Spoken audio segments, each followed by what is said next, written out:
Senate committee. For this and more, we're joined by Liberal MP Jason Falinski, who joins us from Sydney, and Labor MP Andrew Giles, who joins us from Melbourne. Welcome to you both. Thanks for having us. Great to be here. Look, I'd like to play you both something before we get into this discussion. As we just mentioned, the Aged Care Minister Richard Colbeck fronted that Senate committee yesterday. We'll just take a quick look. How many residents of aged care facilities funded and regulated by the Australian government have passed away from COVID-19? I'll just have to look up my latest report, Chair. That might take me a moment.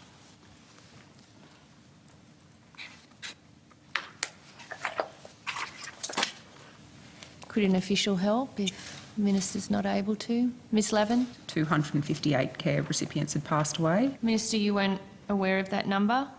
I have got the details, I just couldn't find it at hand, I'm sorry.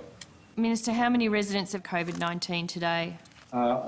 Again, Senator, I don't have the report with the actual detail in front of me. You don't know how many people have passed away. You're now telling me you don't know how many people have the infection. Chair, You're the Minister for Aged Care. Shouldn't the Aged Care Minister be sacked for incompetence? I think it's important to play the issue, not the man. So, Jason, I'll start with you. In your opinion, is Richard Colbeck the right man for the job? I think he's doing a good job in very difficult circumstances, Kath, yes. And I think that particular question by Katie, who I have a lot of respect for, was particularly unfair. He's a minister who is dealing with a lot of issues at the moment, as are a lot of very dedicated carers at aged care facility level and public servants in the Department of Health. He's very well aware that too many people have passed away in aged care facilities due to COVID-19. He was asked a specific number and he wanted to get that right so he wasn't misleading the Senate inquiry, which is, of course, the Parliament. Andrew Giles, do you agree with Jason there that Richard Colbeck really is doing his job, or will Labor be calling for his replacement? Well, I thought what we heard yesterday was quite shocking, and I'm disappointed in Jason's response there. The Minister should know what's going on in his portfolio, particularly at a time like this. And it wasn't an obscure question he was asked, it was a very fundamental one. 258 Australians have lost their lives in aged care due to COVID, and we should have had better answers. And what's more concerning to me is the ongoing failure to take responsibility. We saw an admission yesterday from the Prime Minister that there wasn't a plan and that more needed to be done. We still aren't seeing responsibility taken for the lives of elderly Australians in aged care.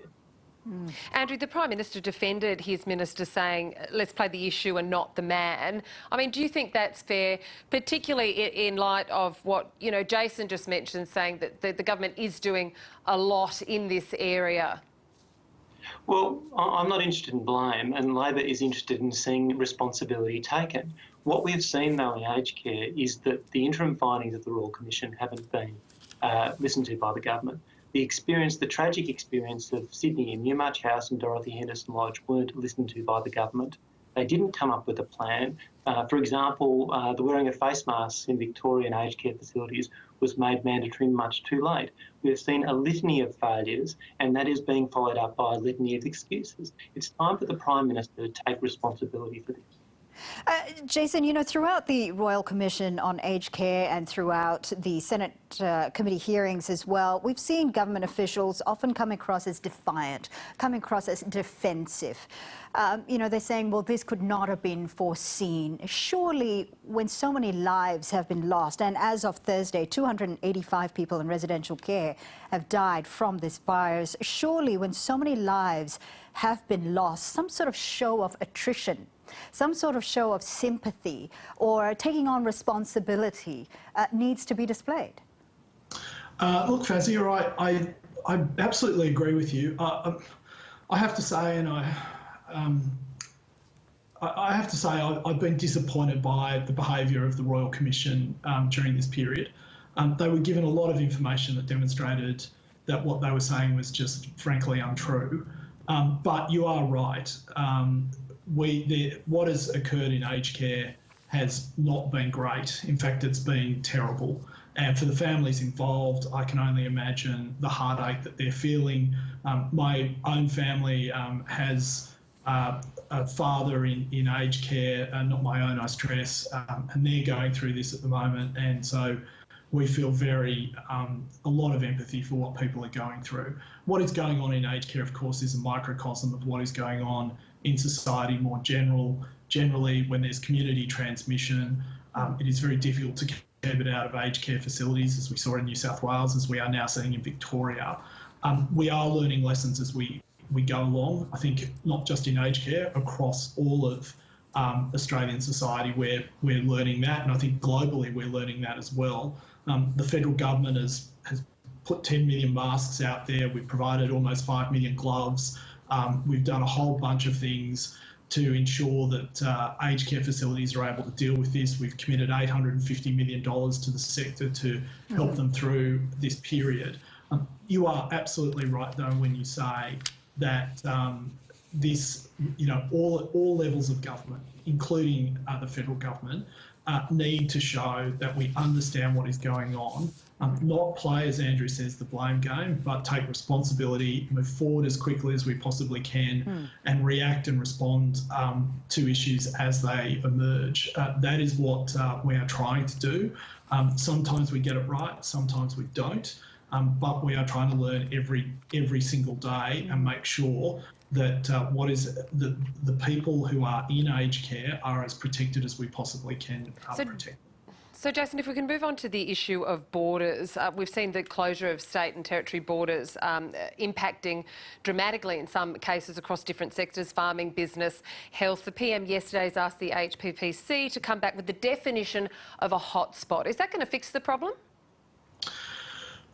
Well, in short, it's going to make the problem less worse, or the problem better, I guess is a better way of putting it.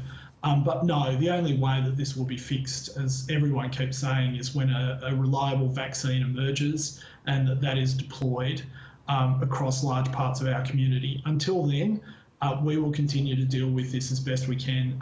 Look, I've got to say that I think some of the responses that the states have taken on border control has been disappointing. I understand that it's popular in each of their states, and I'm sure Andrew has had similar experiences too, where I'm having people ring my electorate office who are just trying to get back into the country because they left because they had parents or children in other parts of the world who were sick or needed their attention. And now they've got families back in Australia that they can't get back to see because we have such huge restrictions on the number of people coming back into the country. New South Wales, Victoria's had to suspend its program for obvious reasons. New South Wales is taking about 2,500 a week. New South Wales almost takes as many in a day as the other states take each week. So it would be good, I think, if some of the other states, if for no other reason than for sheer humanity, up the number of people that they're allowing to come back into the country. Andrew, we were told that the agriculture and freight codes will be discussed in the next week or so. I wonder, though, surely decisions should have been discussed and consensus should have been made already, especially with earlier warnings that borders will be shut and reopened throughout this pandemic. Yeah, well, there's obviously a lot of issues here, Fazia, and I probably should just say that the issues that Jason referred to obviously fundamentally go to the national border. When we think about how the state borders are operating, I think my first responsibility and our first responsibility is to enable the state premiers and chief ministers to act on the basis of the best health advice that's available to them. When we go to these wider issues, and there are really difficult questions there, this fundamentally goes to how this national cabinet operates. And again, what we need to see is consistent and constructive national leadership to find a way to work through all of these issues, whether they're about the movement of goods or about the movement of people, particularly when there are very, very difficult and challenging and often emotional circumstances at stake. Well, Andrew and Jason, we are almost out of time. Thank you so much for joining us. But just before we go, we have been talking about favourite karaoke songs. Sorry to dump this on you right now. Have either of you got a go-to song when you're at a karaoke place? I've got to say my favourite one is Lean On Me. Oh, it's a good one. Which has always been a good one, probably because it doesn't require much tune, so I can carry it off. Andrew, what about you? Look, it's been a very long time since I've been at a karaoke bar, and I'm sure patrons in any of those bars are very grateful for that. But anything by the Beatles, I think, is yeah. something I'd have a crack at. Another winner. Good choice. All right, gents. Thanks so much for